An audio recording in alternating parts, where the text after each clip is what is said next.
subjects of contemplation for samatha. Marana refers but not to exact moment. No. Just think about the impermanence. Did you say just think about it? The impermanency of, right.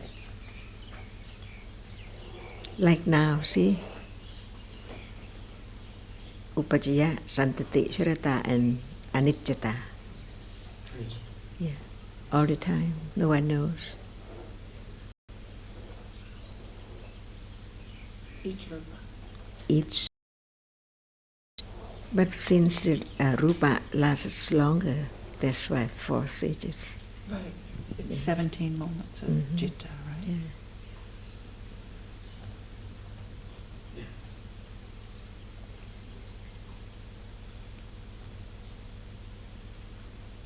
Everything appears as nimitta only.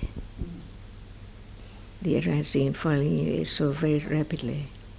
So what appears is only shape and form, the continuation of the arising and falling away of each rupa. So it's like magic world or fantasy world, yeah. From life to life, unexpectedly, by conditions only.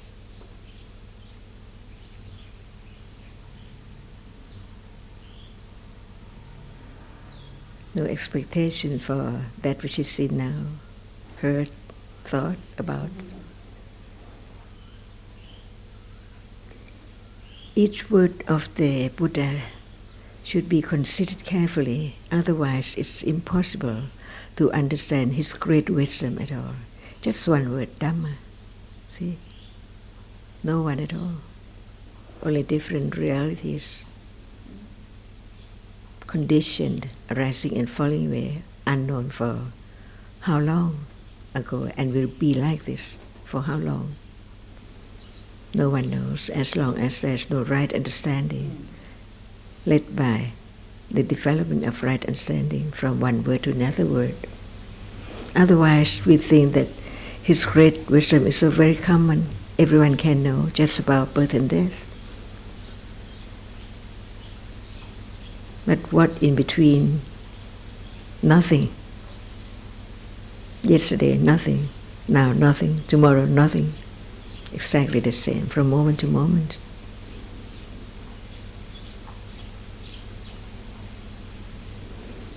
And when right understanding is not developed enough, it seems like very common words. Life is just like this. But when there is more and more understanding, it means more and more.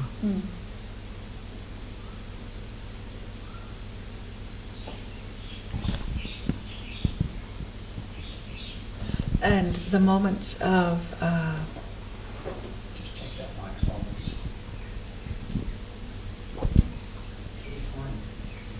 No, nothing good. good. There. What was I going to say? And the moments of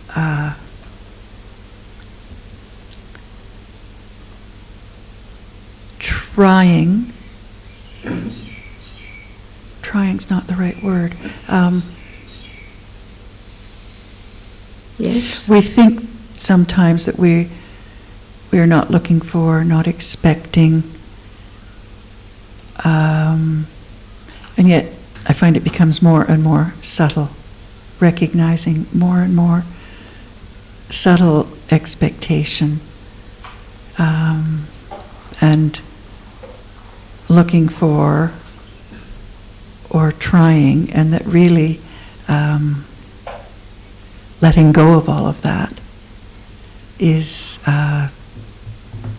more difficult than we think.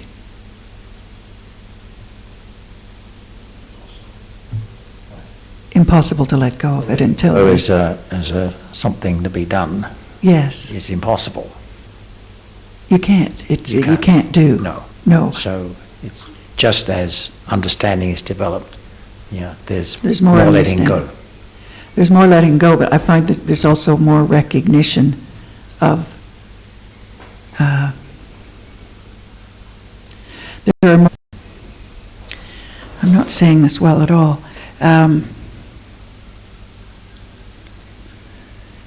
Moments of not even of trying. It's more subtle. Maybe trying. Just. It becomes more subtle. The nothing to do. Realize that. By oneself. Pardon? By oneself. By oneself. That's right. It just becomes more. I'm not explaining this well at all. So I'll stop until I can think of a better way of doing it. Well, I think all kinds of kusala, subtle, can appear at more subtle levels as one reflects more, as there's more reflection on the teaching and hopefully more development of understanding. Yes. So not just the trying, but also normal attachment and dosa Yes. and conceit and so forth. Yeah. Yeah, it becomes finer and finer. You recognize it's still there, but in a finer form than sort of what would appear as gross attachment, or there's more of it there than we thought. I don't know that there's less of the grosser variety or not, but there's certainly more appreciation of how much of the finer levels also. Yes, that's right. I'm not suggesting there's less of the grosser. It's just it's more apparent. Is it not now gross? Oh yes. And we talk about it becomes led by panya. It's just self-trying, thinking, and without the words of the Buddha, it's impossible to see reality as it is. Because one thinks that I understand, like Dhamma, see? It's so difficult because we can follow the word. Everything is Dhamma, it's our reality, conditioned, arising, falling away. But it's so deep. Each word, before it becomes true. Now. So one begins to understand the different stages of understanding before it's led by panya. It's led by the self. Yes. For how long? Until panya develops. And when we heard about the great number of an imagination about the number of akusala accumulated by avijja, it cannot understand. Even the word of the Buddha, it begins to see, oh Dhamma, everything now is Dhamma. That's all it can follow, little by little, until it's led by panya. No one is doing anything at all.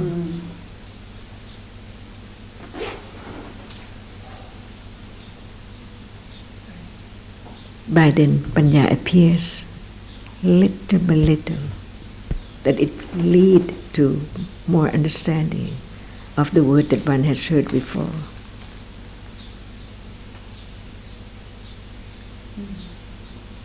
This is the subtlety of each word of the Buddha, because he is the Buddha. So his great understanding of what he said is much different from those who couldn't understand his understanding.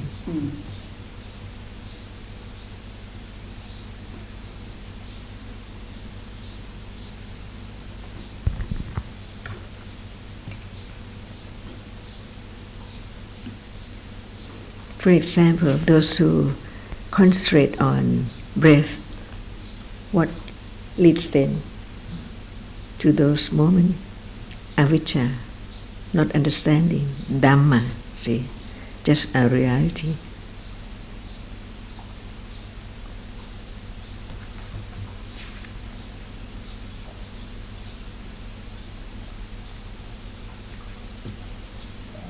It was different in the Buddha's time because people understood the reason for breath as object of samatha.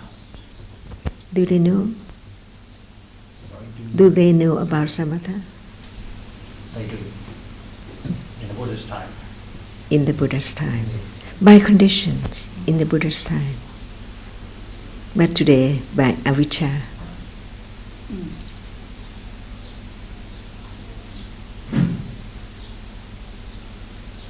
Just wanting to get something, that's all. No understanding.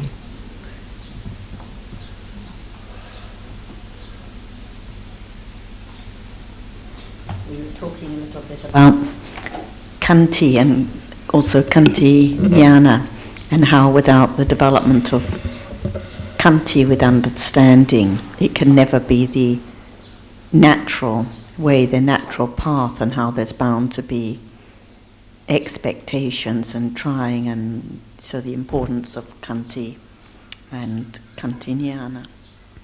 And could you say a little more about Kanti Jnana? Because we know that this is talking about very high level of understanding. Don't forget the word jnana. There can be kanti, but not kanti jnana. We were looking in the Patisambhada Magga in the Pali, and we found about Kanti Jnana and Vipassana Jnana, but we couldn't find the part about those different levels. But Kanti is viriya cetasika. yes, and it has to develop, but when it's jnana, then it has It to be depends on how it develops. With ignorance or with right understanding. When it's developed with ignorance, it's still the self. No understanding at all. But when it is kanti jnana, it has to be vipassana jnana. Different. It indicates that it's quite a long, long way, because each level of panya can develop. It takes a long time. But for those who have developed enough, like those people in the Buddha's time, Sariputta, just same word. Listen to Asaji, exactly the same. But letting go is ready to let go, like now. So it's quite different level of panya. Can you talk about how, I think just a moment ago you talked about panya led by avijja, by ignorance. Not panya. No, sorry, kanti. Usually, when there is no understanding.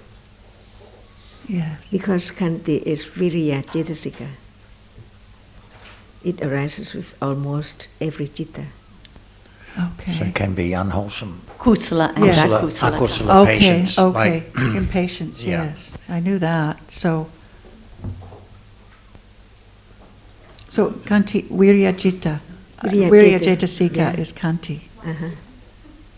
I hadn't recognized that. Jetasikas can represent different. Yes, yes. Yeah, so it's effort, energy, and it's also the effort for patience. Oh, Patience. okay. And that can be, Can be patient, good, wholesome, always. that's what I'm thinking about. Can patience always be wholesome? Patient all night to work for money. Patience to rob a bank. Yeah. At any moment. Okay. Patience I when see. studying. Patience when Okay. studying. The sniper waiting for his victim to come into the sights. Okay, I see, yes, there can be, almost comes down to the purpose of patient. What are you being patient for? The patience and the predator waiting for prey. Mm-hmm. Okay, I see that. Depends on the nature of the chitta and the Yes. other factors with it. Right. Because there can be, when performing some act, there can be moments of kusala and akusala. Yes, Patience, yes. different I've always moments. thought of patience as, well, the saying patience is a virtue. I've always thought of it as as kusala, but okay, yes, I can see. And sometimes, yeah, there are moments of kusala, patience, and lots of moments of dosa while you're waiting for it. Right, that's the point. Yeah, It's one substituting one kind of akusala for another. for another. Okay. But in the development of panya, there has to be the development kusala. of kanti parami, there has to be the development of patience, otherwise Right. for sure there will be expecting, Yes. trying to get result. So development of understanding requires great degree of patience. great deal of kusala patience. Kusala patience. Okay, thank you. Even patience to understand the words of the Buddha. Much different from the others. Even the same word. Even the same The word. same word, like Dhamma. How Yes. much he knew about that and how much people think about that. Right. So nowadays people just want to practice and experience rather than to learn first the meaning. Exactly. Yeah. They want results. Yeah. They want to make themselves Right, so happier. the lack of patience. Yes. Opposite way. Yes.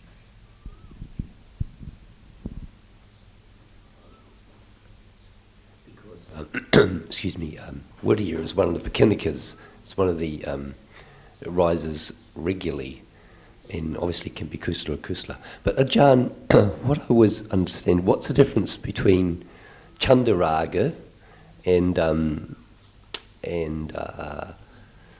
Lopa. Whittier at the level of a kusala? Would you... Chanta is a Cetasika. Yes. And Raka is another Cetasika. Sometimes though I've heard the concept of Chandaraga. Together.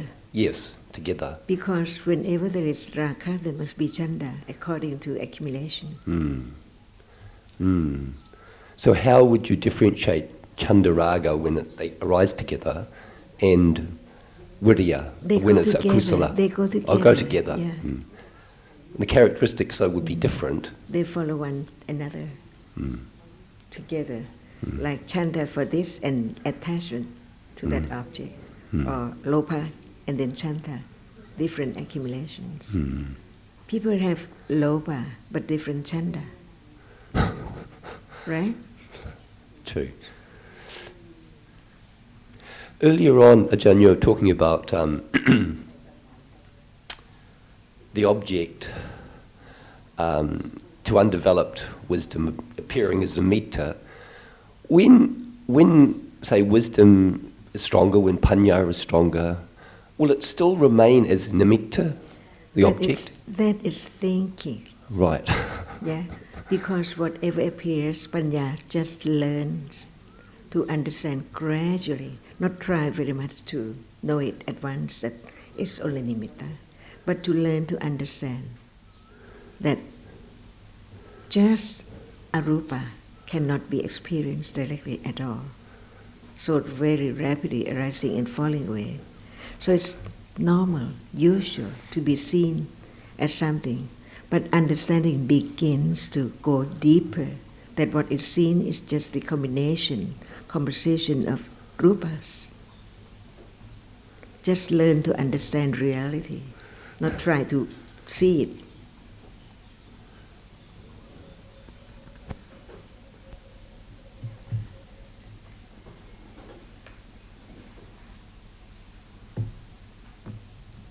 What was the other, you mentioned Chandaraga and something else, what was the other? Virya, I think you mentioned. Because Chanda is interest in, attachment is attachment, and Chanda is interest, like interest in the discussion, kusala virya, or interest in the food, akusala virya.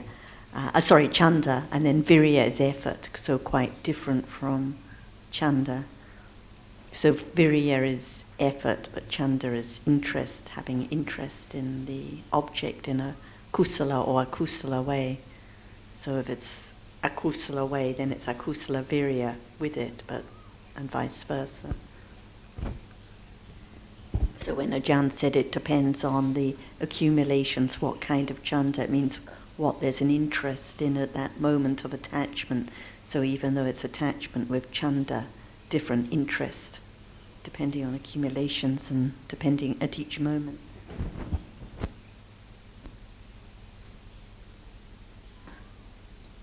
So one knows what one's chanda is. Different ones. Yeah, different ones.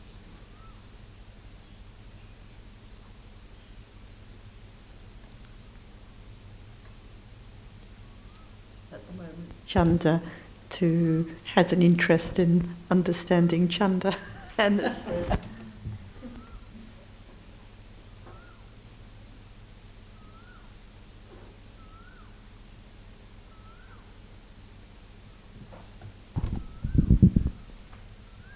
I heard on one of the recordings from a year ago, if I'm remembering correctly, that somebody was talking about traveling here to hear the Dhamma, and whether, there's attachment and idea of self involved in traveling. Almost all the time. Almost all the time. And you made an interesting comment about, the self travels to learn about non-self. Even while one is sitting, Yes. it travels around non-stop. It travels until it's eradicated, or Until it has conditions to arise anymore. right, which would be the Sotapatti.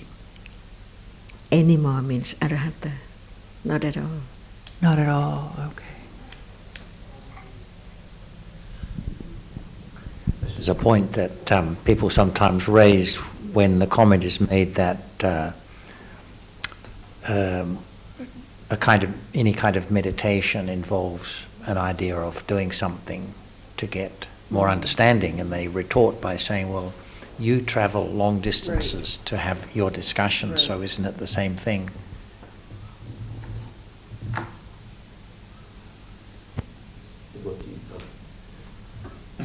I'm curious. How do you respond? How do you respond to that?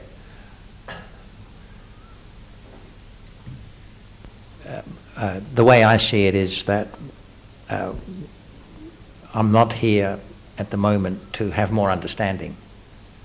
I'm here out of interest in learning more about the teachings. So I'm not expecting there to be more wholesomeness or more understanding just because I'm sitting here discussing Dhamma. I'm just being the devil's advocate here to some extent, but then they may say, well, I'm not expecting either. Why would they sit and meditate if it's not for more good? Because of the interest, like you said. Interest in what? Interest in the Dhamma. They might say, I'm just trying to follow it. I know what you're saying, and it's like I know what you're saying in the sense, but it's kind of subtle too, it seems to me, that you can deceive yourself in different ways, and that deception can be very insidious. Sure. Yeah.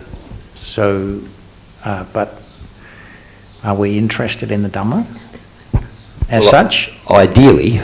No, but I mean, are we? Do we? I mean, obviously you have a great interest in the Pali, for example. Mm-hmm. Do you not have an interest in the teaching itself, per se? Of course. Yeah. Yeah, of course. You like discussing points and True. so on and so forth. True. So there are different kinds of interest, aren't there? Mm-hmm. Yeah. Yes. And some of the interest we have in the Dhamma is not so wholesome, perhaps, like acquiring knowledge, and True. maybe the Pali side is a little bit different too. Yes. Not the same as the interest in the teaching itself. True. True. Yeah. Although we can say, well, of course, the more you understand Pali, the more you understand the teaching. But I think that's a questionable. Yes, of course. Yeah. Yeah.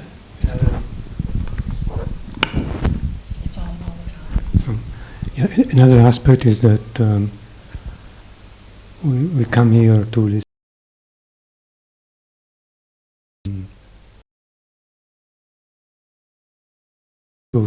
so that if you travel to go to meditation center, you also go there because the situation is much different from a natural situation like this one, where people meet and talk and stay together, and you go there too, and you live a different sort of lifestyle, and like noble silence, that sort of thing, and it's not natural way to develop understanding, I think. Well, that's not to say one can't attend a Dhamma discussion without having the idea that it will be a condition for more understanding at the time, and that no one is saying that one's motivations are wholly pure, but there's also the interest in the Dhamma itself. Just like when one is in the course of a discussion on the discussion list, for example, one isn't sending a message there or composing a message or reading the messages because one is expecting there to be more understanding at that time, but it's out of interest in the subject matter. One sees the value in learning about the meaning of what the Buddha taught. Jonathan, what would you say would be the distinguishing factor between what is useful and what is not? Is there any one thing you would point to as an indicator of being more likely to be kusala? Sorry, I'm not sure I understand the question. You're asking about, well, you said useful and then kusala. You're asking how does one know when it's kusala? Or? No, my question really was, because there obviously can be a lot of self-deception in kusala when one thinks it's kusala, when it's come to development of panya. My question really was, what would be the distinguishing factor between the kusala and the akusala? I mean, it's not an easy question. I'm just trying to, to a certain extent, push the envelope a bit as far as the development of understanding goes, really, as opposed to not. I don't know that it's that important whether it's kusala or akusala, to know whether it's kusala or akusala at the moment. It just is whatever it is. And again, we're not here to have more kusala, specifically. But presumably there's some conditions for kusala when one is discussing the Dhamma. But the extent to which it happens, I think, is not material. But another way of answering your question, as we've said before, is the distinguishing factor of kusala is the mental calm of that moment. So unless that's apparent, then one can assume it's normal akusala.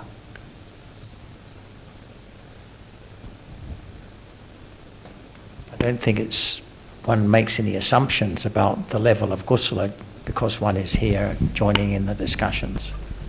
And what's really important is understanding that whatever it is now, kusala or akusala, wholesome virya, unwholesome virya, kanti, wholesome kanti, unwholesome kanti, they're just all dharmas that are passing and not self, so it's not my kusala or my akusala that needs to be found or developed. They're just dhammas that pass to be understood no matter what they are, no matter what appears now. And what has gone a moment ago, whether it was kusala or akusala, kanti or whatever it was, it's all gone anyway. So just understanding that they're just dhammas passing no matter what happens in life, no matter what the situation is most important. Otherwise there can be clinging again to having more kusala or having more understanding, and so it's only by understanding that whatever appears, and whatever passes is just another Dhamma, that it's not self, that can lead gradually to less clinging to what is and to having more kusala, I think. I don't know if it's the same for other people, but for me, there's not just thinking about Dhamma now, there are other stories running through my head, which are just mundane things, like appearances and mannerisms and happenings and yesterday and tomorrow and that sort of thing. It's not just Dhamma at the moment. So obviously all that other stuff is not kusala. But I have no way of knowing one from the other at the moment. Would you say you have no way of knowing one from the other at the moment, like in terms of a kusala or the different... I'm not quite following, I'm not sure if I'm following you. Knowing the kusala from the akusala. Right. Suppose the Dhamma thinking is kusala, suppose, and assume for sure the other thinking is akusala, but there's no distinguishing characteristic between the two at the present moment. So kusala is associated with, calm is associated with kusala and restlessness with akusala, for example, but how are they separated in reality at this moment? They're not. Well, can we say that Panya will know, but that's even though that would be very delicate, I can imagine, but can we say that Panya would know over time? Say it, but what does it mean? But it's helpful because it means we can't know. There's no point in trying to know the one from the other at this moment, because both happen by conditions, and as Sarah said, they've happened before they are known. Mm-hmm. It always seems, though, that there is a point to understanding it. Just going back to what you said. There is a point? Well, I think you said earlier on, just a moment ago, that there is not much point in trying to figure out what is Panya and what is not, or right. Perhaps that's not even knowable anyway, certainly at this stage. Mm-hmm. Well, if it's weak kusala or weak panya, for example, it may not be perceptible anyway. But what I was trying to get at was there's no point in trying to know it. If panya does know it, good. If it doesn't, then the question, how much kusala is one having, is not a question that's of any use to ask. And that would be, there's some degree of perhaps weak panya that knows. There's no sense in asking, because that would be searching for, looking for, trying. Trying to figure out. It's a trying to figure it out. So is there not a level of panya at the pariyati level? Could or might. You can't say depending, it would be. Yeah, it might just be repeating something one has heard or thought about on another occasion. Right. Or something. Or it might be something that somebody knows. No telling from the words. No. No.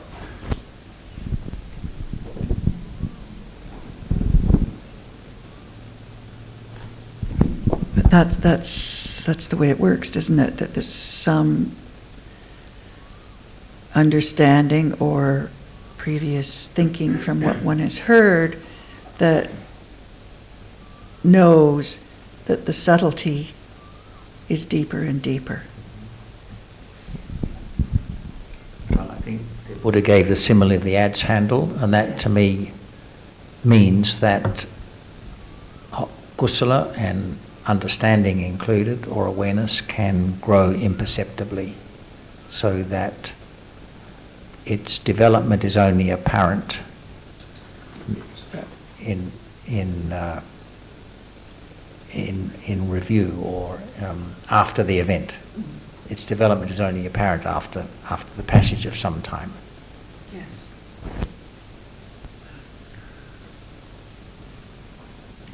And this gets back to patience, because people are not patient to let it happen naturally. They want to make it happen more quickly, or they don't have the confidence that it will happen over time naturally, because they probably don't give it enough time to see for themselves.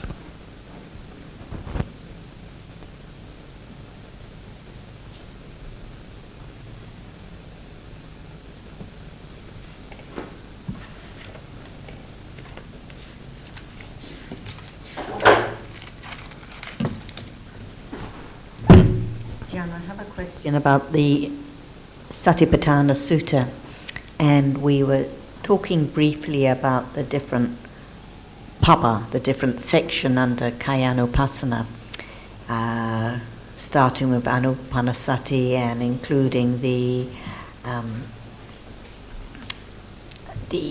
elements and so on, the cemetery contemplations and so on. And you mentioned that, as we know, some of them can be objects of samatha as well as vipassana. I would have thought they could all be objects of samatha as well as all be objects of vipassana. Can you, perhaps going through one papa at a time, can you... It depends on sati and right understanding exactly, at that moment. At that moment. Yeah. But I would have thought no matter whether one was talking about the breath or the rupas taken for posture or the realities taken for that are foul or the different elements. It's not like lesson. This is for samatha and vipassana. But I would have thought, depending on the sati and panya at any right moment, at that moment, any of them, any can be that's object why of we have to samatha, understand any can be object what of is meant by vipassana. samatha and what is meant by vipassana. Yeah, yeah. They are kusala, Yes. right? But different level of right understanding. Yes. But no matter which one it is, whether No, it's breath not or at anything, all. it depends Not at all. entirely Yeah. on the kind of understanding Yeah. and the calm at that Yeah. moment.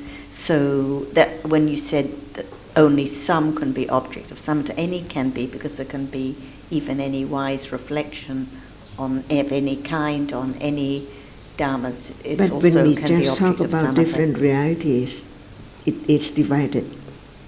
Because this is rupa, Yes. kaya, Yes. and the other is sanya or khanda or whatever dhamma. Yes. See, that's all. Yes, yes. So it just depends on the way of reflection. Right. Okay, that's all I wanted to clarify.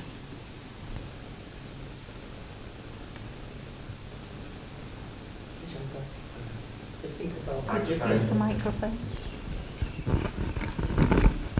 The aramana for samatha is concept, but not all There the are concepts. also Paramata Dhamma as well.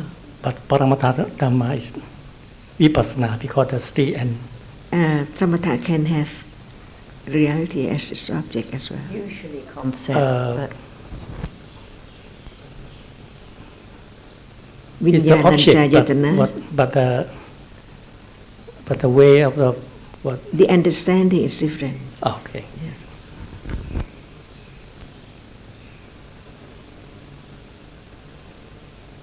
And it can follow one another. that's why one can read about breath or any or cemetery contemplation, and it can be one moment of samatha bhavana and then vipassana bhavana, no rule at all, no order, and one just has to know when one's reading what it's talking about, but there can be understanding any time, even when it's talking about samatha bhavana.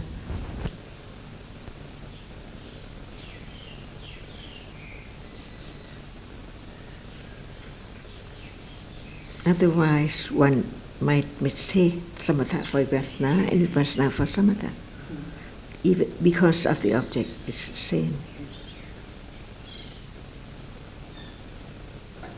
Like Marana Sati. While one is thinking about death, there can be understanding of that which things.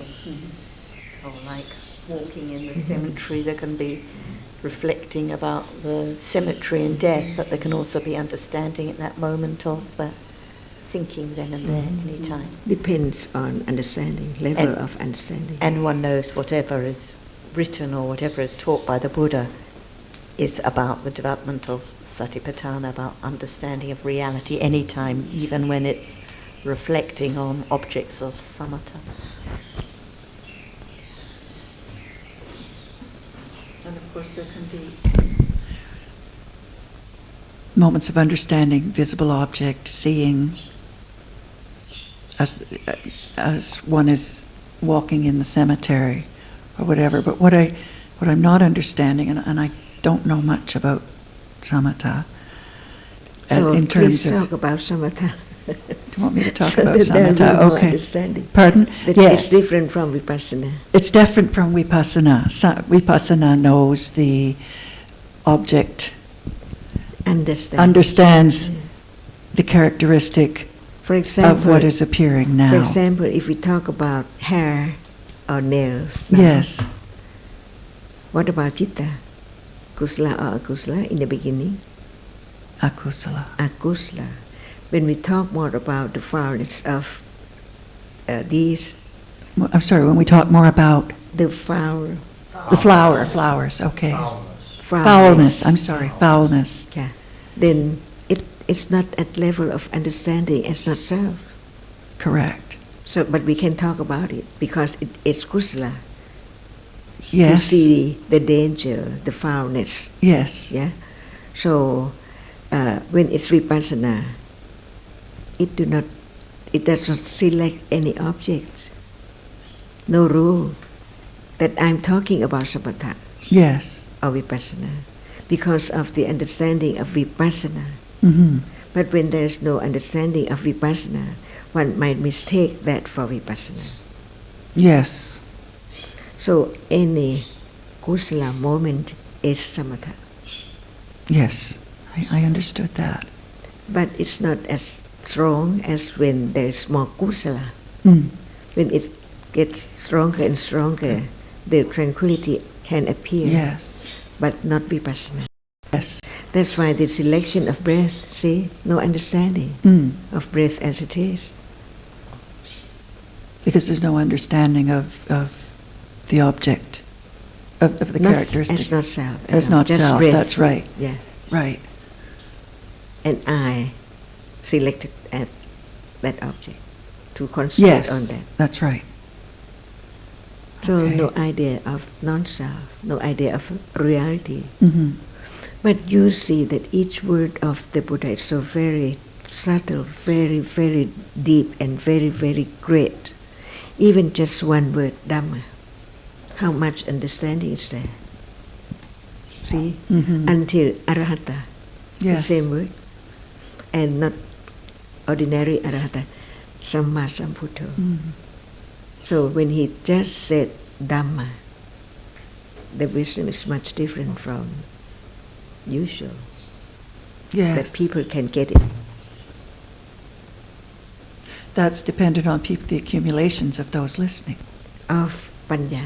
Of How Panya, great it accumulations is. of How Panya, great it yes. is. Just one word. Yes. And that's why it also, the kusala doesn't depend on the circumstance, on Right. listening to Dharma or being here or being there. And that is the mistake that The meditators make because Right. they have an idea of the circumstance. But when one's talking about the wise reflection on Mhm. foulness of nails or whatever, it has nothing to do with the place or the time. That's right. And even other kinds of kusala like metta don't Mhm. depend on a situation, No. a time, because any time with one's with people there can be metta, and the understanding of reality depends on the accumulation and the wise considering, not the place or whether one's That's right. surrounded by Dharma friends at all. For sure. For sure. And actually, there would be no understanding that in reality, there's no such thing as place or time. Yeah. Exactly. Ajahn Kap, please help me with foulness, it would seem to me that it would be so easy to mistake kusala for akusala and vice versa when it comes to the idea of foulness. What would, at the level of samatha, how does one know more clearly? Yeah, whenever it is kusala, it conditions detachment.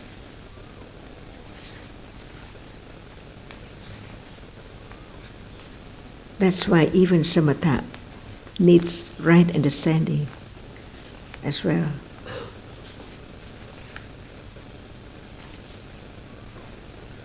So at that moment there's no revulsion, the appreciation, just appreciation of the quality of the object as foul.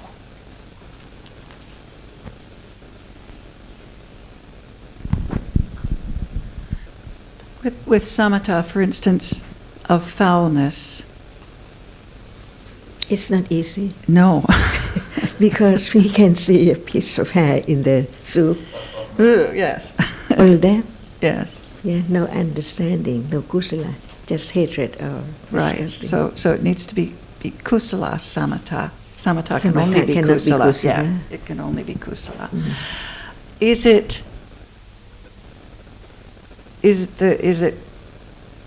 the continuing arising What do you mean by of that thought? Well, there are many moments of citta involved in thinking. Is it the continuing? Is it? I have this, I think, wrong idea that I understand that samatha arises with every kusala citta. Just a moment of kusala. Just a moment of kusala. Yeah. So, in reflecting, by conditions to Yes. begin to see the foulness. Yes. Each day the foulness is realized.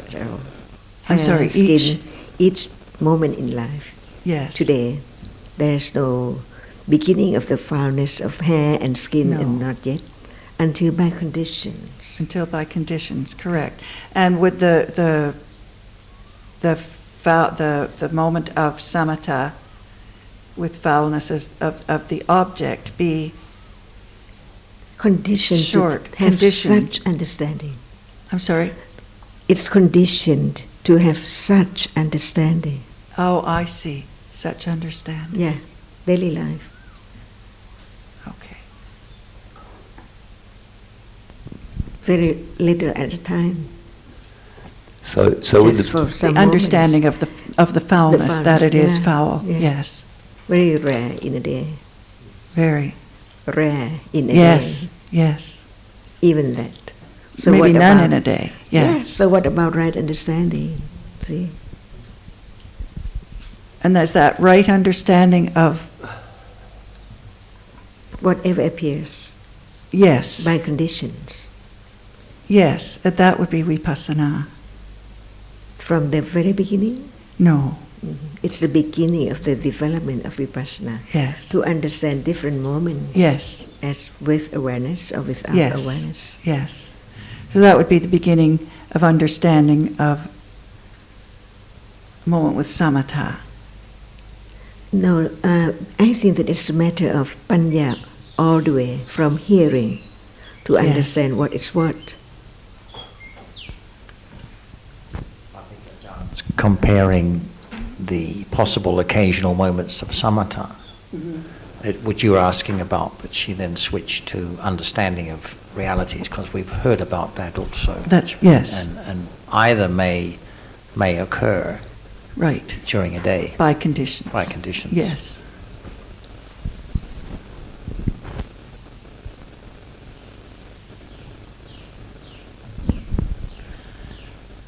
So, in the beginning, there would be bound to be, it seems to me, a lot of akusala with the development of samatha, with foulness as the object. With the idea of foulness as it's not good. So it's kusala or akusala? Well, it would seem that it would be. It depends. It can be by dosa. And if it's you're talking about akusala and aversion to that foulness, then it's not development of samatha. So it's not a matter of setting out to develop samatha or choosing an object and reflecting on it, because that's going to be led by attachment rather than understanding from the very beginning. But even now, like the nail, we think of it as something and there's attachment to it, but when one considers there are just different elements of hardness and so on that kind of don't last for a moment, and what is the use of being attached to it? Actually it's foul, it doesn't last at all. Then there can just be moments of wise reflection.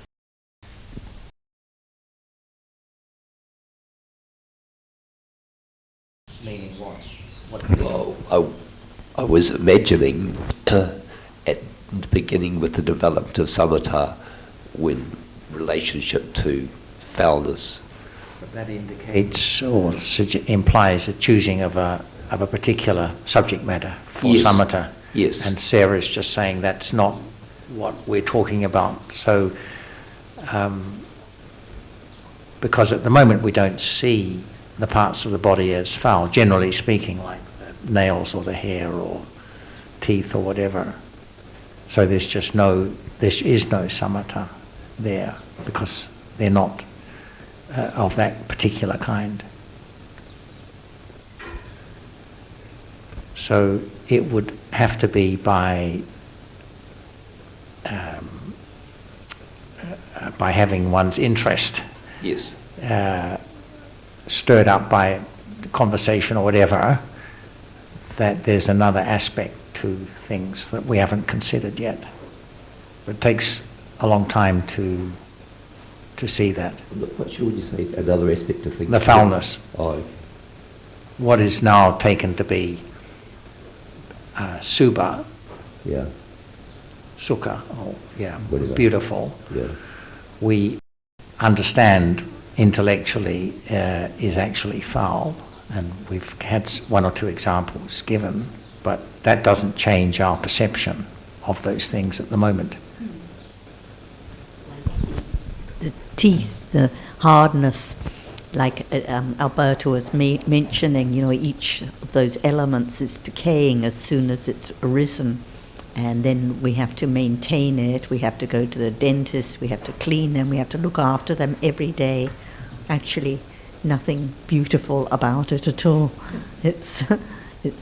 But there can be thinking about all those issues with dosa, or there can be just wise reflection that that's the nature of each element, that actually it's foul, and that can condition calmness at that very moment through the wise reflection, but not by trying to think wisely, or not by trying to know how much kusala there is, but just naturally, like death or any other topic.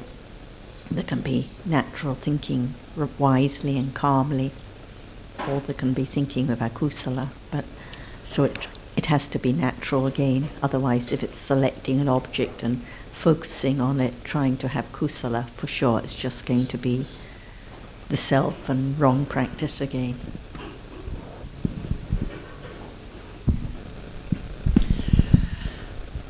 When at time, not now, but other times, I have thought about samatha as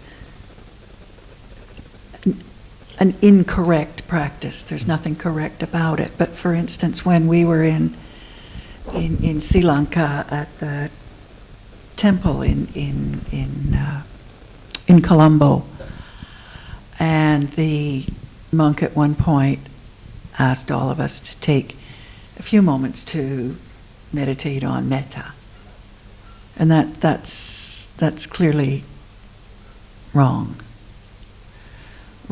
So in days before the Buddha and the Buddha's teachings, those who practiced, at that point, they were practicing, or samatha was known, is that correct? And I had always pictured... But not like that. not like sitting and meditating, but just... And not just metta together. Just metta together. So they it was real samatha. Understood real so it was real samatha in day-to-day life, not sitting under the tree. It depends on whether they'd like to have more and they know how. Okay. Like kasina and so on. I'm sorry, like... Kasina. Yes. Yes, the kasina. It depends on the degree of Yeah. understanding. So there was understanding of samatha, As but much as they could do in the old days. yes, but no understanding of no self and conditions. Any understanding of impermanence? No. Not at Dukkha? all. No. It's all impermanence. Yes. Because impermanence of dhammas, no. Different. Because no understanding of dhammas as dhammas.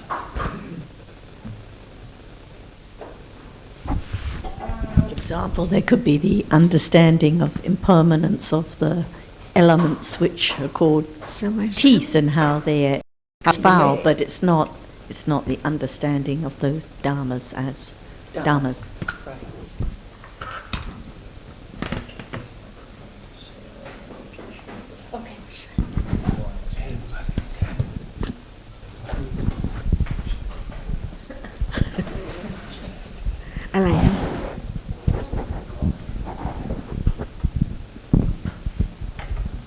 Sometimes people may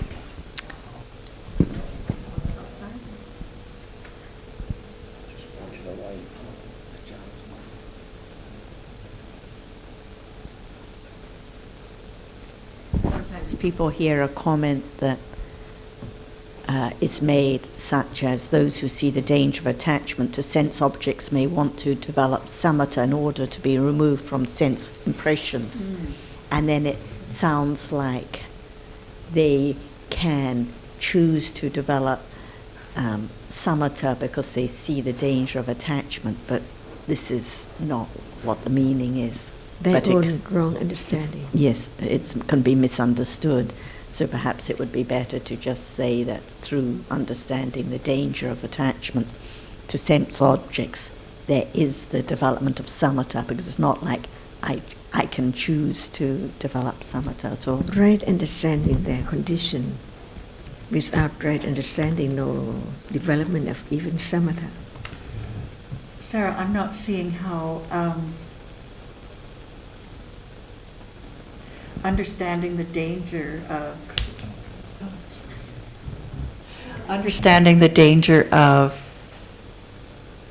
attachment, or understanding the danger of sense objects. The danger of attachment to sense Attachment objects. to sense objects, which is not understanding either attachment or sense objects. Just understanding the harm that comes Okay. from clinging to sense objects in a day. Like, from the moment we wake up, there's attachment to what is seen and heard and smelled, and it leads to more and more attachment and more aversion when we don't get what we're searching for and looking for, and our day is obsessed by attachment to sense objects. So those, like especially in the olden days, who really saw the danger or the harm in that kind of attachment to sense objects, like even now, saw the benefit in understanding objects of samatha and the development of calm, leading to more and more detachment and less attachment to sense objects. Okay, I guess I had thought that would have been part of the vipassana understanding, but that was apparent prior to that then. Understanding in the development of vipassana is the understanding of any dhamma, no matter what it is, without any selection, with detachment as Okay, and they- anatta, right. no matter lobha, no matter panya, no what matter. But in the development of samatha, it's really seeing the harm, the danger Okay. of attachment to sense objects, and there is the development of calm in order to have less and less, Less and less, attachment to okay. sense objects. So See. it's a different aim, Different or different aim, goal at those okay. moments, like seeing the danger in taking the teeth or the hair for being beautiful, and seeing the value and understanding the foulness is a condition for there to be less attachment, more detachment to that, to those Right. sense objects. So there's not a sense of understanding of dukkha at that point then? You could say it's the understanding of the unsatisfactoriness of Unsatisfactoriness. attachment to sense objects. But not a sense of the dukkha because It's of not the the impermanence. It's not an Yeah. understanding of the impermanence and dukkha of Okay. all conditioned realities, even kusala states. Okay. And I think the understanding of what we're talking about as the sense object is different for those before the Buddha's time who were able to develop samatha to high degrees. So the sense object is not seen as a Dhamma, but just as, like even conventionally, we can have the idea of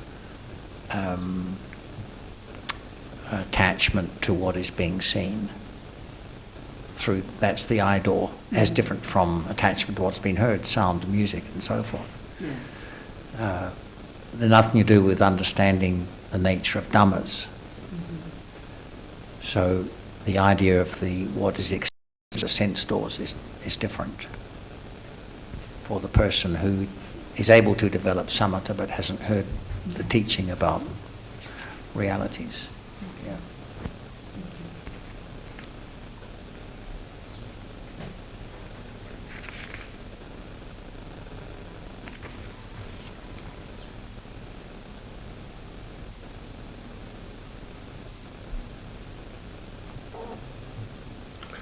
So, Sundra, let's go back to our earlier thread about the person difference between, or similarity between the person who goes to meditation retreat and the person who travels a long distance to join a Dhamma discussion. Is not to say there can't be the underlying idea in the second of doing something to have understanding. There could be too, right?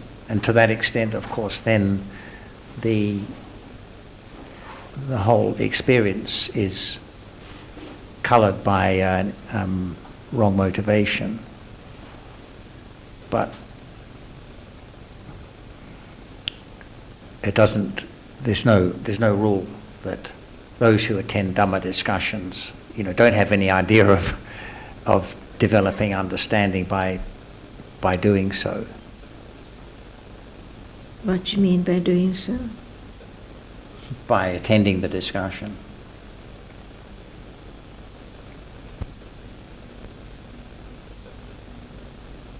So probably mixed motivations in reality. You can say that for those who attend the discussion, it is because of the understanding the value of listening and discussing Dharma, otherwise. But not all. Not for all. Not for everyone, no.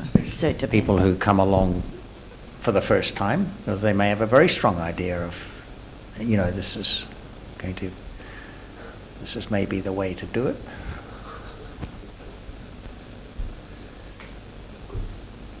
I think there can be the understanding of the value of hearing and the value of sharing as well. Different modes. Well, from what I gather from today's, quote, meditation practices where people go to a particular place and follow the instructions, and there's no understanding of Dhamma Dhammas at all, what they are. Because there's no meditation center in the Buddha's time. That's right. And because now I've come across people who've been to the meditation practices, etc., who've never heard of, no self, anatta. It's completely heading in the wrong direction. Some heard about anatta, but they thought that that's the way to understand anatta. Okay.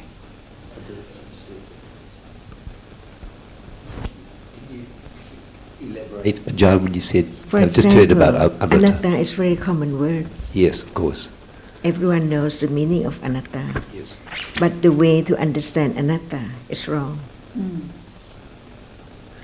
Because Okay. it doesn't. That begs the question, though, John, for me then, what is the right way to understand anatta? To understand means to understand.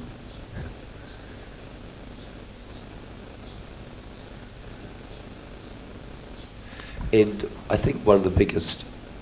And how can there be understanding in meditation center? Well,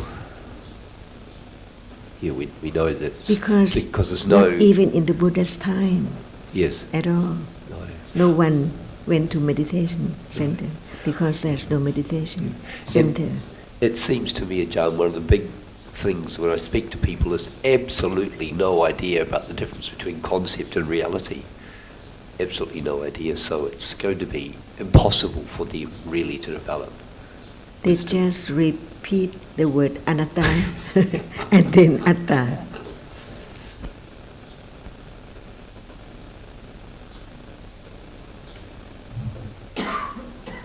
The ones I was referring to, where there was no mention at all of anatta or no self, are actually people who'd attended meditation centers in North America. So one can't conclude that the further away you get from Thailand, the further away you get from the Dhamma. But it was interesting to me that the ones in North America just It's better than those who think that they've heard about anatta and they think that by focusing on the body or focusing on breath they will understand anatta. Maybe that's worse than never having heard about it and having no interest. They cannot get the meaning of panya, No, right not at all. understanding. Not at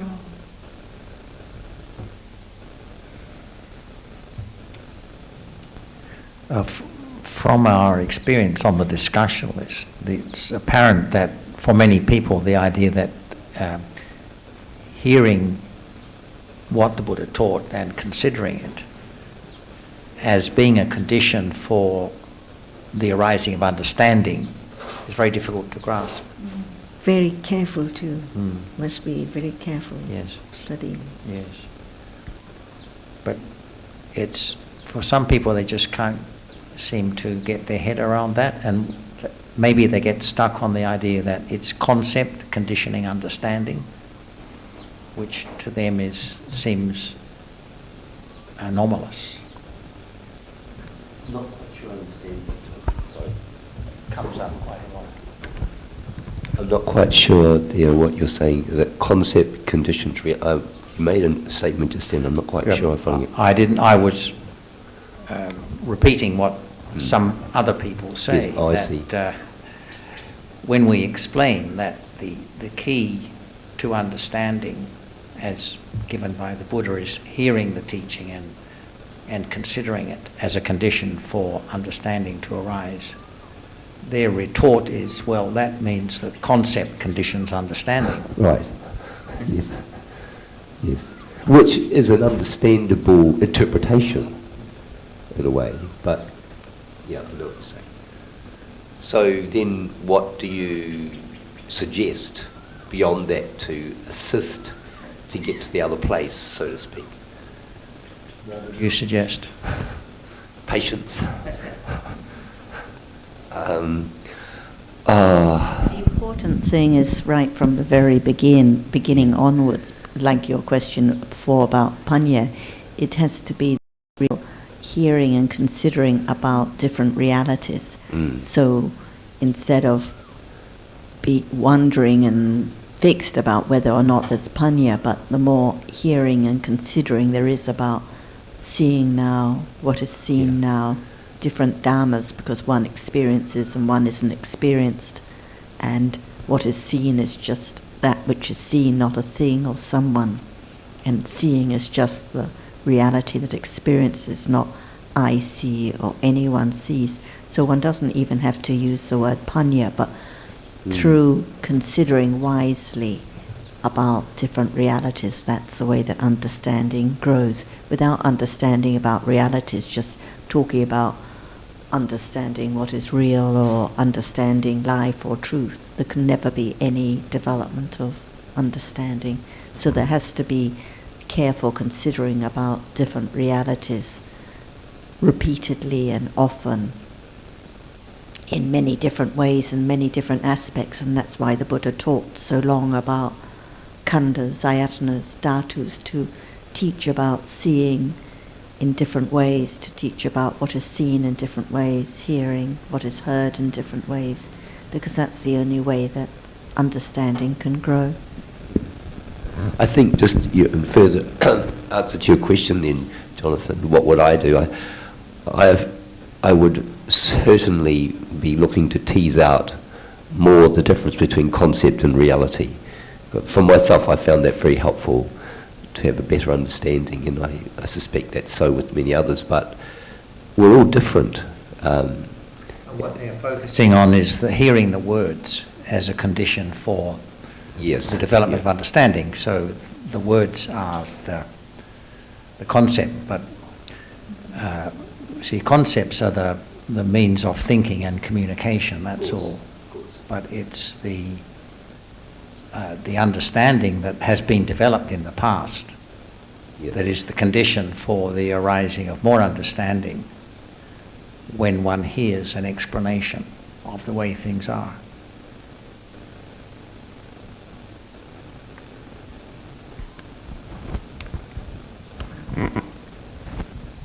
So both are conditioned, both the previous understanding and the concepts of we need both conditions. The concepts are object condition only. But it's still a condition. Without that, there won't be of course development. Yeah. If there was no understanding of the concept, even of the language being spoken, for example, then there's no understanding of the message. And the one that explains the concepts, well, the one explaining the Dhamma must know what she's talking about.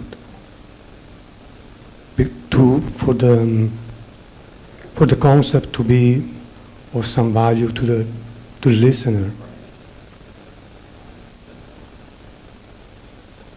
So it's not just really reciting. It's not just the concept in itself. The understanding of the person explaining. Underlies the understanding of the speaker as well. Actually, the understanding of the listener, because it depends how it's understood by the listener. Even if the person explaining has a lot of understanding, if the listener has no understanding of of the reality which is being talked about, then it's of no value. Jonathan, you were saying then just a moment ago about concept being object condition. Do you talk to that a little bit more? Well, when there's thinking, the object is concept, right? So that's all. So it doesn't condition, it's not what we might call a causative condition. It's just that concepts are the language of thinking and communication.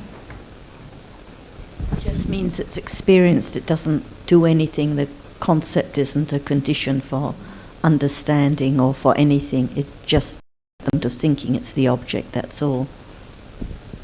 Just like there can't be thinking without a brain, but the brain doesn't think. Really? It's Chitta that thinks. Chitta thinks, not the brain. I think that because one cannot appreciate the teachings as the words of the Buddha. For example, seeing. Anyone can say, seeing. But when Buddha said, seeing, much different because of his understanding. So how far apart from the ordinary people and his great understanding of his words. So anyone who say anything depending on their own understanding. What about the listeners? It depends on their accumulation as well. But if there is no understanding, they cannot understand the great wisdom of the Buddha. How great it is, just one word, from the very beginning to the eradication of all akusala from years and years ago. So it depends on understanding the most valuable thing in samsara, not just today. No one can help the blind to see anything except the doctor. And Buddha is compared to the doctor. And it has to keep on going, on and on, endless, when there is no understanding. So I think that even seeing or Dhamma or any word, it depends on the development of one's own understanding to understand better and better and better. Not to do anything, just listen, understanding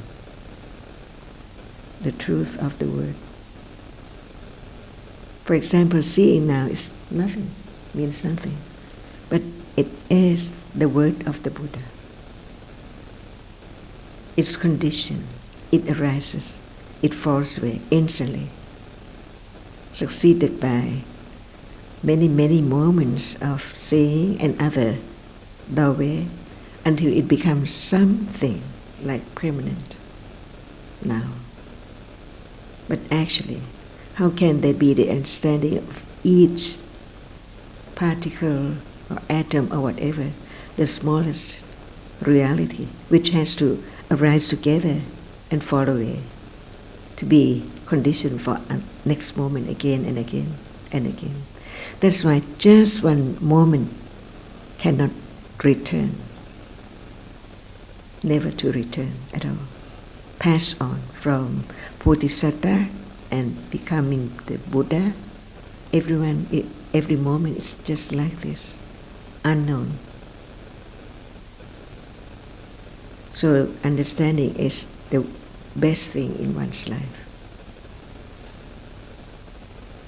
To hear, to consider, to understand. No one, no self. It doesn't belong to anyone because it's completely gone, never to return each moment.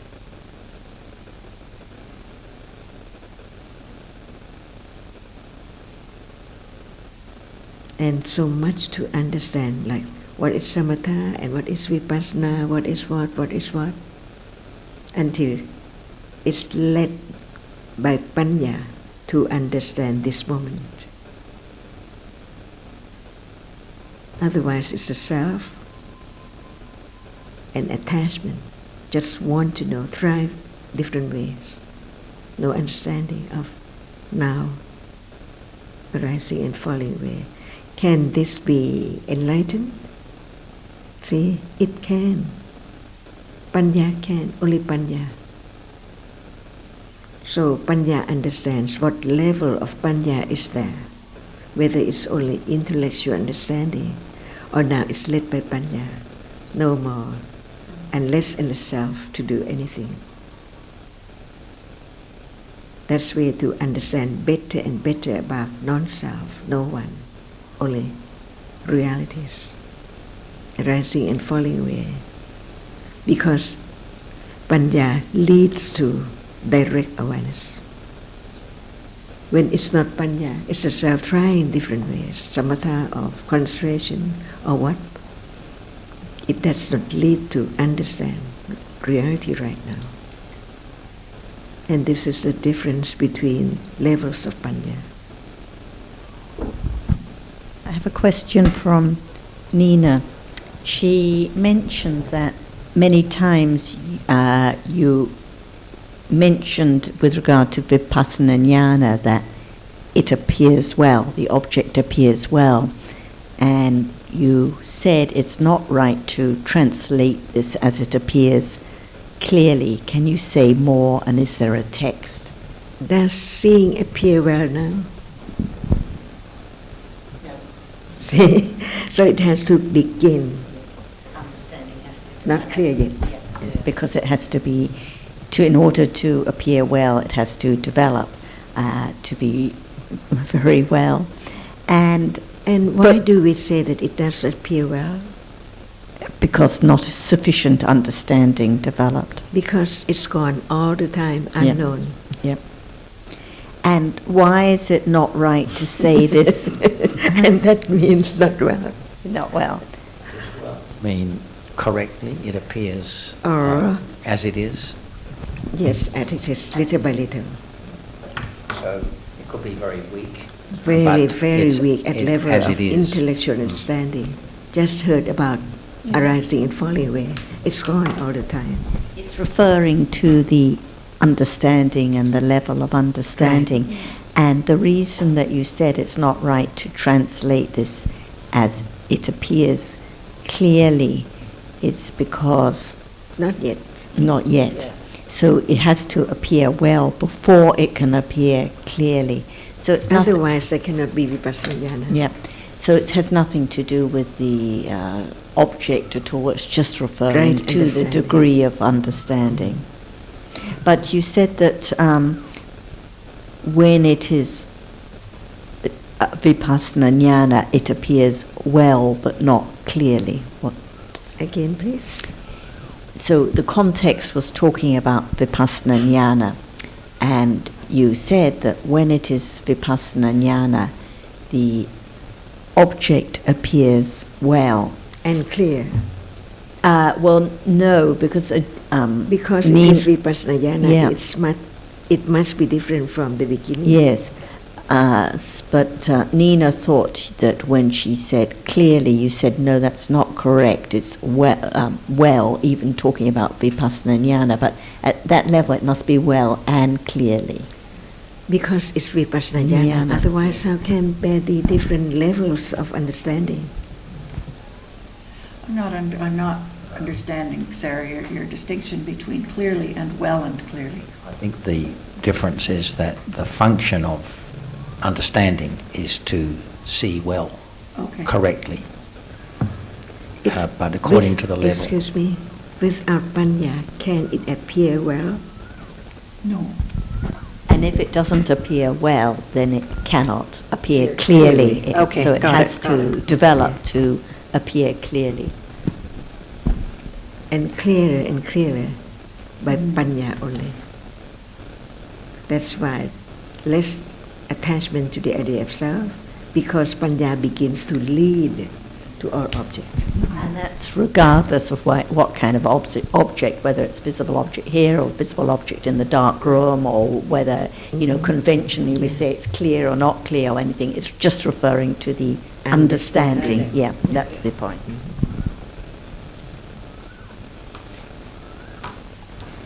So one begins to see the light of the word of the Buddha. So the understanding appears well and clearly. Not the understanding appears, the object appears to understanding. Okay. Yeah, because it's the understanding which arises, it's not the understanding appearing. So the object appears clearly to understanding. No, the object appears. To understanding only. Only. Okay. Well, that's the only way the object can It can only appear clearly to appear to understanding. It But can't the point- appear to anything the else. point- right, but the point is that the understanding has to develop to that degree before the object can appear clearly. And then right understanding begins to be clear.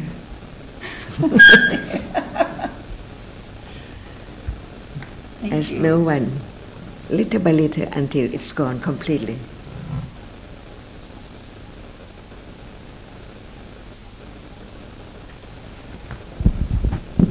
When understanding appears to understanding, then it's clear that no one's there.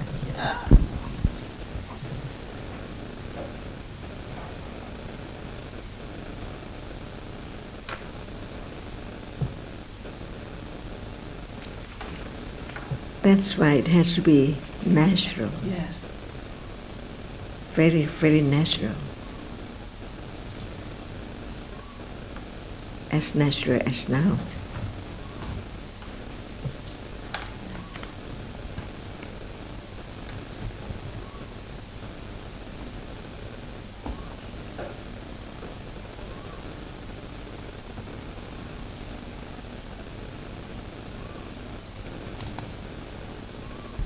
And you mentioned that after seeing and then after the 3 vipaka moments and the Vodapana Chitta, then there are asavas, but who knows that the asavas are there, and who knows the difference between sense door and mind door now, because the asavas arise even in the sense door, but it's completely unknown, completely covered up. The mind door's completely covered up because of the clinging to that comes in so quickly.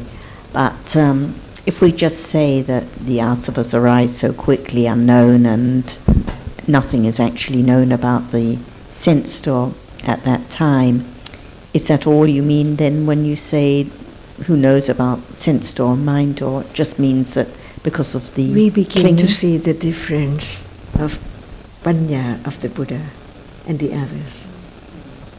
Because he could point to the asavas. Because each so word condition, coming- the truth of the circle of birth and death and samsara are known. For example, now, even in the eyebrow process, aswa is that it oozes as flood. So there are 2 words, aswa and oka. So against the current of ignorance, how long and how much to do to be developed. If people think that it's not like that, careless again. Thinks that it's easy to go, but actually it's wrong way. Alberto, do you want to ask about your question about dosa with regard to asavas and floods? But dosa doesn't oozes as soon as Not as soon as the It's not as fall quick as- asava. yeah. That's my question. Yeah. Okay. Why not? But for example, like hearing thunder, there can be instant dosa even in sense door process. So why do we say it doesn't ooze out as quickly as attachment? You for think that ignorance? dosa arises so soon, but actually not as soon as asava. But dosa can arise in the sense door process. Can it? Like if there was just a sound of thunder, no. Shorter must- than that? Shorter than So that. quicker than that? That the Yeah. asavas. The asava.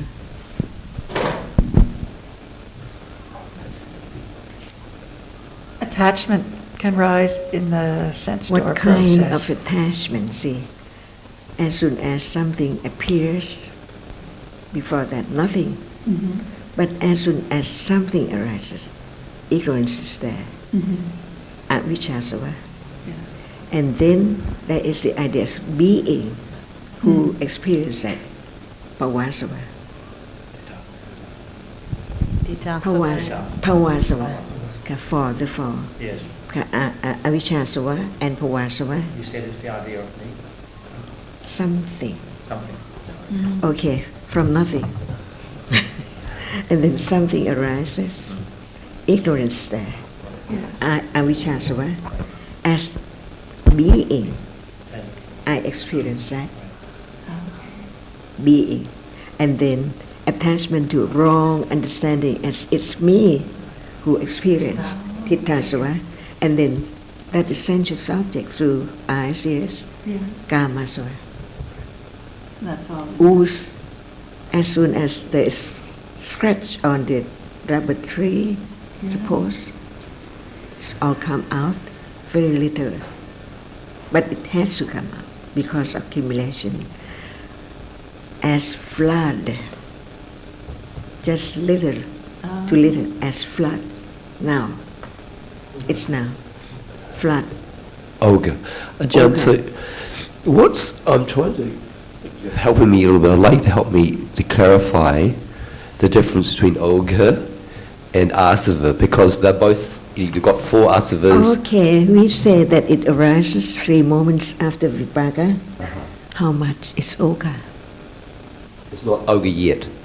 Is it Olga, is Asava immediately, and then Olga follows? The or amount of Asava is the amount of Oka. So they're the same. So why the different words for same thing? To make it known how much is there.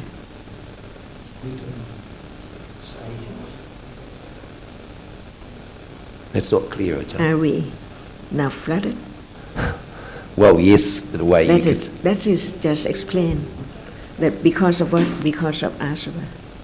If there was no oozing out, there would never be a flood. There would never be all the flood of that kind of akusala. So one because leads of to the other. Constant oozing out. The oozing out leads to be reminded be flood. how great understanding has to develop. Otherwise, one thing that is easy way to have no kilesa. It's impossible without right understanding. To hear more and more before Panya will lead to this moment. So we don't say immediately after seeing there is Olga, but we say there is Asava, which leads to Olga. The No? way it is Oka, the same. Right. Just one drop, very fast, like flood. Like now, how many moments of seeing? Many. Uncountable. Until people appear, things appear. So, one already been a succession. So the oozing is continuous, making it a flood. Otherwise, one thing that, oh, it's just oozing.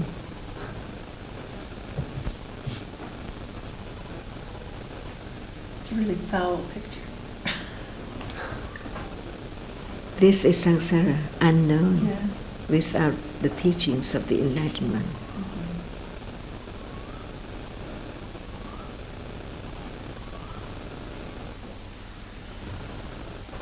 So that's the attachment oozes out. If it were an object that we considered foul, the dosa would follow. After a lot of thinking, I guess. Is that right? The attachment and aversion that we have any awareness or knowledge of is not the asava or the oga being referred to, because it's like by the time there's any idea that there's dosa or attachment, it's not the asava. This is the very subtle, completely unknown attachment and ignorance and ditthi that arise instantly after seeing or hearing, completely unknown.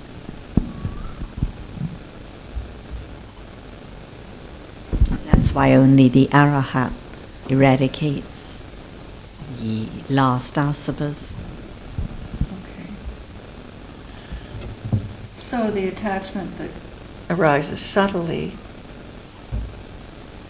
is not asava, or it's still asava but arises differently? The very subtle unknown attachment is is asava. asava, yeah. But Okay. so subtle, quite unknown. Quite the same with ditasava and Ignorance. ignorance, yeah. Okay.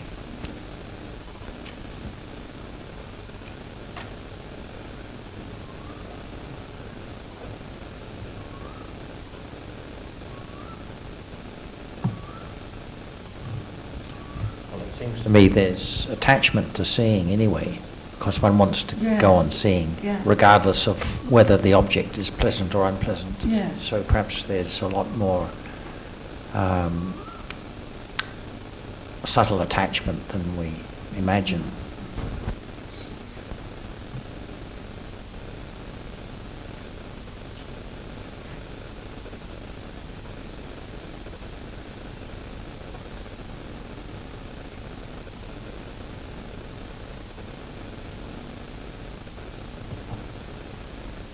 And who will understand reality without the teachings of the Buddha? No.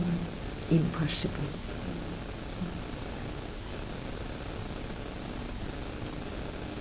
And it's the reality appearing now that is to be understood rather than any other reality. Right. So that's why the idea of a set situation or circumstances is not what the Buddha was talking about. So these the asava that arise in that sense door process, the attachment, the ditthi, the very subtle ones that are not known. Is it not known or Can don't it be appear? known now? Pardon? Can it be known now? Not without a lot of panya, without developed panya. But can they be known with highly developed Who panya? knows? Who taught us? Pardon? The Buddha must have known, The otherwise he Buddha couldn't must have taught. known. Okay, yes, of And course what the Buddha about must have known. Sariputta? See, So some of And the what some about arahats then. now, people today, No. even in the Buddha's time, those who are foremost, see, Okay. it's different from the others. So there are arahats then who do not know this as well, or there were arahats who did not Who know knows this the as well. arahata?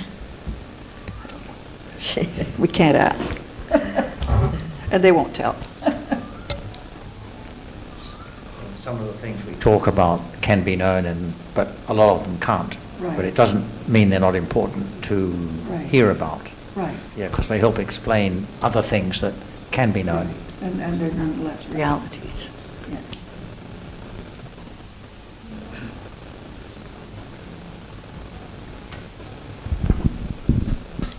You often mention that the meaning of bhikkhu is, the real meaning is the one who sees the danger in samsara, as we're talking about, and how even he used the word bhikkhu when visiting his mother and on other occasions. Other occasions when he addressed lay people in the human realm as bhikkhu too?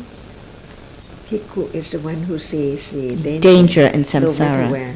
No matter where, but are the suttas where he addresses lay people as bhikkhus, or you think when he generally says bhikkhus, he's addressing For everyone, everyone? For every. Yeah, anyone who sees the danger in samsara. Yes. That's why he addressed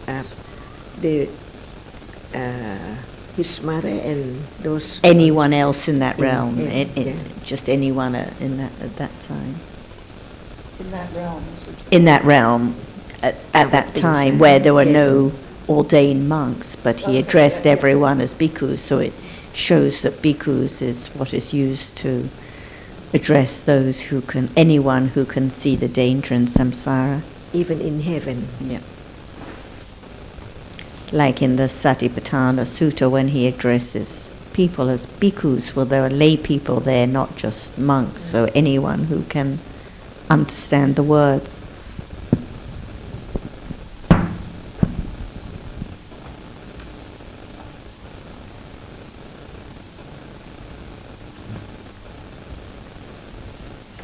Real meaning of being homeless is without kilesa, with the eradication of kilesa. Is that correct? Strong accumulation to be able to live one's life Without kilesa. without the self. I thought you mentioned that homeless really means without Home. kilesa. Without home. And home, we could say, is actually kilesa. As or, much. yeah. Yeah, it depends. Yeah, it depends. Mm. Because there were many people in the Buddhist time who hadn't been enlightened yet. Yes. So can one still say they are homeless only in one Because sense? they do not live in the In the home. But in the other meaning, the meaning of homeless without kilesa. Just a way of life. Right, Living without a home does not mean you live without kilesa, but you just said without kilesa, just a way of life. But until the kilesa are eradicated, one cannot live without kilesa. As soon right? as one has obtained arahataship, Yeah, that person one can has live to without a house. kilesa. Yes. living the way of life of the arahat, who is the one without kilesa.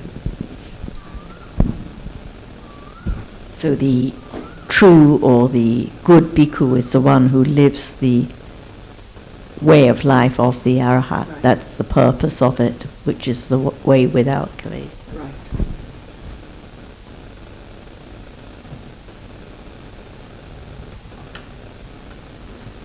That's why you are not monk now. Right. Yeah. Too much kilesa.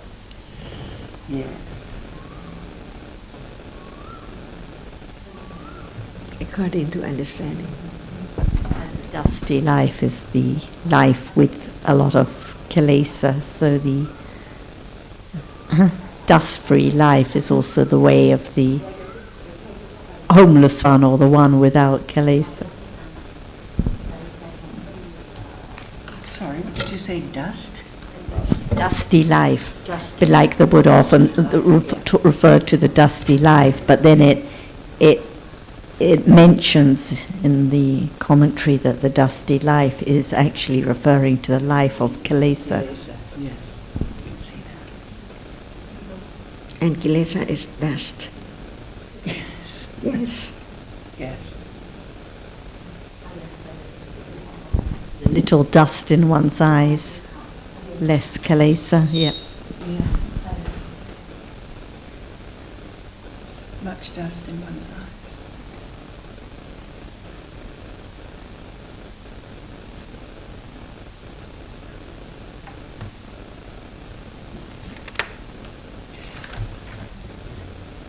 I'm going to ask to have my memory refreshed here. At the stage of Sotapatimagga, it is ditthi that is eradicated. And this means the idea of self is eradicated. Never arise again. Never arise again. No conditions. That's right. So that's the stage at which we can say there is, or one would truly know and understand there is no self. No self, no something, no Right. Someone, thing. something. Right. Okay. And mana still arises because it's Until comparison. Only the arahat has no only more the arahat has no mana. no more doubt. Sotapanna has no more doubt, Yes. no more doubt about realities, completely eradicated. No Right. more wrong practices. Right. Right. Thank you. Just need a little refresher here. You want to bring up the one we mentioned, because that's related, about the Ichamacharya. I'm talking to Sundara.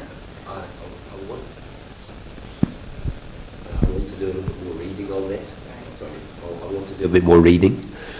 Just to clarify that comment, though, about Sotapatimagga, is it the Magga or Pala stage, Ajahn, that ditthi is Magga. eradicated? Magga. Yes. And Pala, what happens at that The stage? result Oh. after it has been eradicated. It's the knowing. the Vipaka Chitta that follows immediately after. So what is the, yes, we know that's what's akaliko, immediate. So what actually, okay, the eradication happens at the Magga stage, but at the Pala stage, there's just the fruit. What actually happens then? Just How peaceful without those kilesa anymore. of course. Another Vipaka Chitta.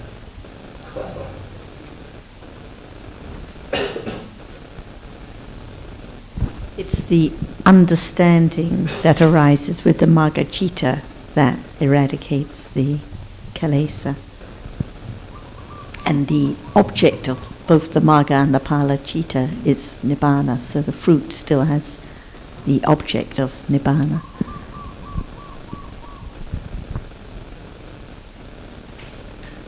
The point, well, Sundra's going to do some more reading, but I'll mention it. There was some discussion that he mentioned at the foundation, or someone had heard some discussion, and it was suggested that Ichamacharya, it's not eradicated at the stage of Sotapanna, jealousy and stinginess, but according to the commentary, they are eradicated also at the stage of Sotapanna. Do you have any comment? If we think in daily life, it seems like it's not eradicated at all. But actually, for example, if you are asked to give and you are Sotapanna, do you give everything? See? So it seems like there is still Macharya. But there are how many kinds of Macharya? For Sotapanna, what he owns or she owns just for Dhamma, not for other thing else. For Sangha, for Dhamma, for the understanding, but not for the poor, like anyone who come and ask to give. Wealth.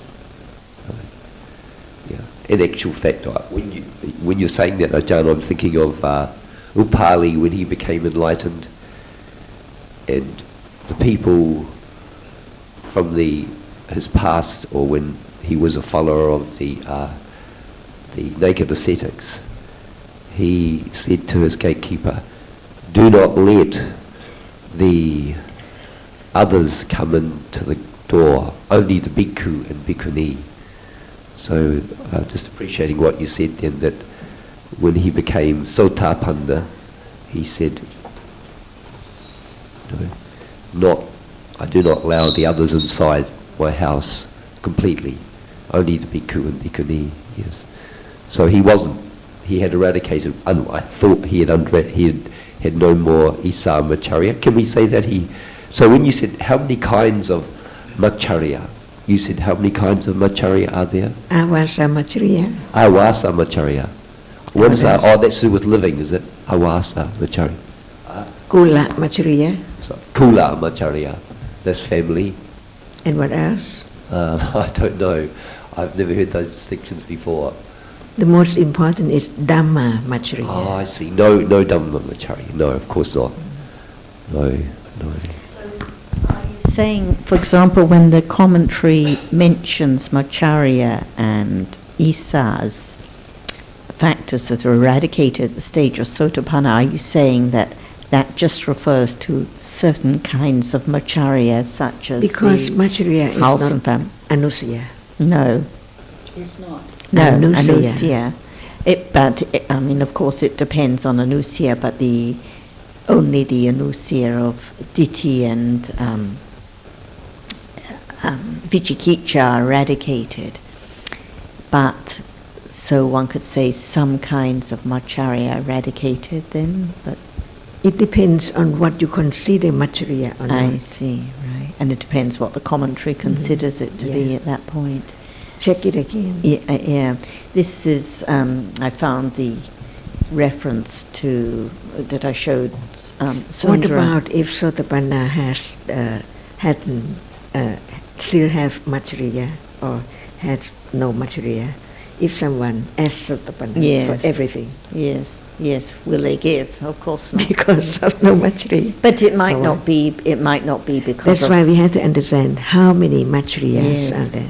And it doesn't mean that it's because of Macharya that they don't give. It might be because he knows it's not wise or sensible. Like Anatha Bindikas and his nephew, who came to ask him 3 times to give money, and at the end he never gave it to him, useless. Yes. Yeah.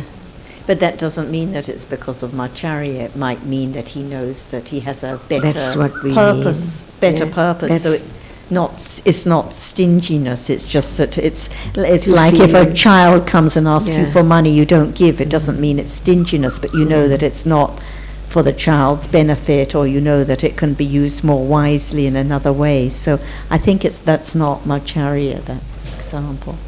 Otherwise, people think that that person still have material, No, not giving away. Yeah.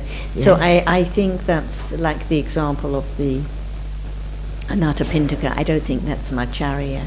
So Macharya can still 5 be material. it can still be eradicated, For but monks doesn't it was mean, right, but for the others it's not yeah. worthy. No, but it doesn't mean it's out of stinginess. Yeah. So one has to consider.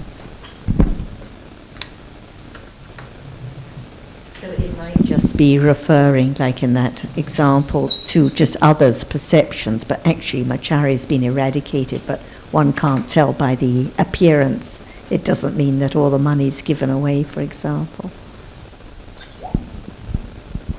Because usually it arises with dosa.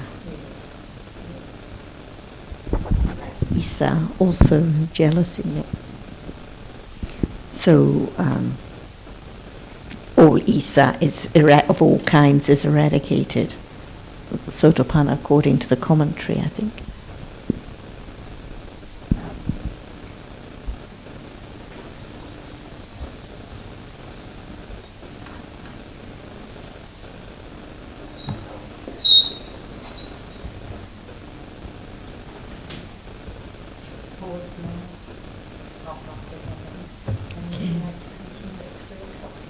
Anytime. Say 3 o'clock. Okay.